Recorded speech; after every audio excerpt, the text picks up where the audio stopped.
alternativa correta sobre os fusos horários e suas consequências. Primeiro, não é uma questão de cálculo, mas uma questão sobre as definições, as características, a conceituação de fuso horário com base numa tirinha. Então, primeiro vamos ler a tirinha. Essa tirinha é da Mafalda, que é uma personagem argentina muito famosa, e ela diz assim: claro, o mundo só pode estar mal.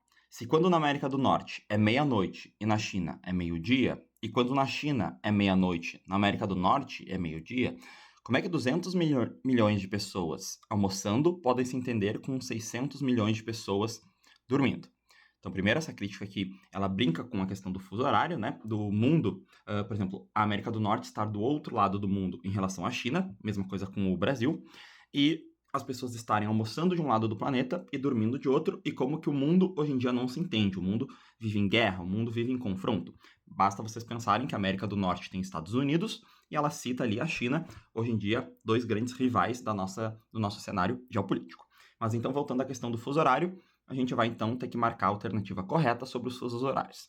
Nesse tipo de questão aqui, eu sugiro que a gente passe de uma em uma até encontrar a correta.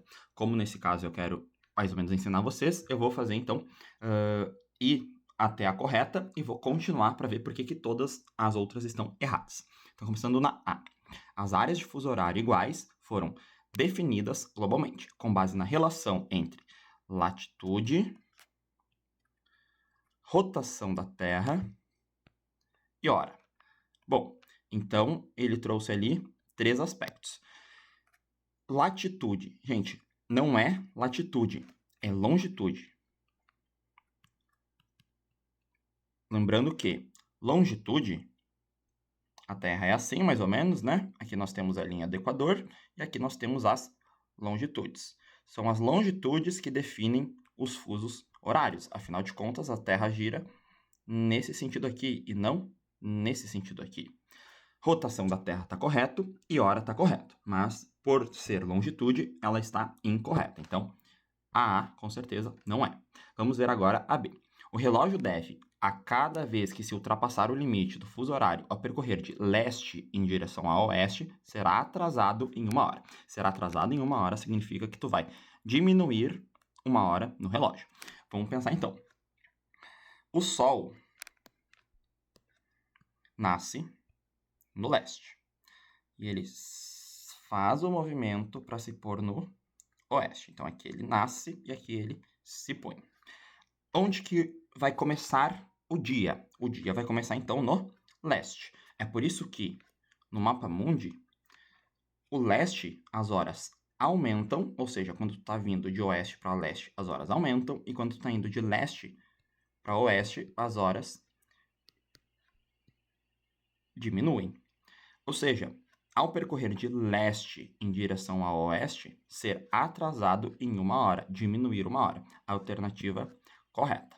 Agora, então, vamos ver por que as outras talvez estejam erradas. Quer dizer, com certeza estejam erradas.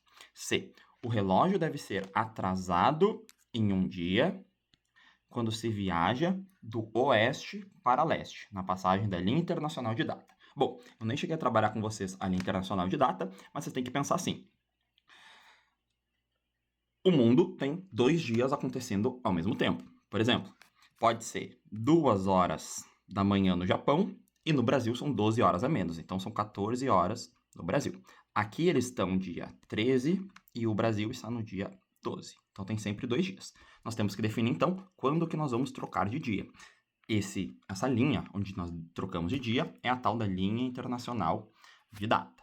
Só que assim, na passagem de oeste para leste, negativo. Por quê? Porque de oeste para leste, os dias estão aumentando. Ou seja, quando tu vai de oeste para leste, na verdade, tu aumenta 1 dia. É como se tu estivesse indo do Brasil ao Japão. O Japão está sempre na nossa frente. Quando que o relógio é atrasado? Quando ele está fazendo o movimento de leste para oeste, ou seja, ao contrário. Então, essa daqui não pode ser. A alternativa C está errada. A alternativa D diz assim: o terceiro fuso brasileiro abrange os estados de Mato Grosso do Sul, Rondônia, Roraima, parte do Amazonas e parte do Pará.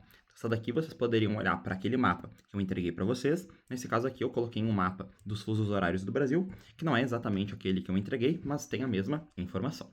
Terceiro fuso. Por que ele coloca como terceiro fuso? Bom, porque o primeiro fuso é o fuso de Fernando de Noronha. O segundo fuso é este fundo rosa, o horário de Brasília, onde também nós estamos, no Rio Grande do Sul. O terceiro fuso é este fuso em verde aqui, que é o que ele está perguntando. E o quarto fuso é o fuso, então, do Acre e de uma parte do Amazonas. Podem ver, né? Então, olha só. O terceiro fuso é o fuso verde. Vamos ver se ele vai trazer certo. Mato Grosso. Mato Grosso, MT, tá certo. Mato Grosso do Sul é MS, tá certo. Rondônia, ele trouxe aqui, tá certo. Roraima, tá aqui, tá certo. Parte do Amazonas, tá certo. E parte do Pará. Não, o Pará por inteiro está no fuso do Rio Grande do Sul, que inclusive apareceu naquela questão 3 que nós fizemos da viagem, né? Então, sabendo disso, vocês poderiam ter descoberto que aqui está errado, logo a alternativa D não pode ser. Agora, continuando para a alternativa E, ela diz assim: o quarto fuso brasileiro abrange o estado do Acre, parte oeste do Amazonas e parte do Pará. Bom, quarto fuso horário é esse aqui. Vocês podem ver que o Acre está completamente no quarto fuso horário e uma parte do Amazonas, que é essa parte aqui em vermelho, que eu achurei em azul. E uma parte do Pará. Não, o Pará está completamente na 3. Se vocês não soubessem, não tivessem esse mapa, por exemplo, na hora da prova, que não vai ser o caso, vocês poderiam ter eliminado ela, porque aqui aparece Pará e aqui também.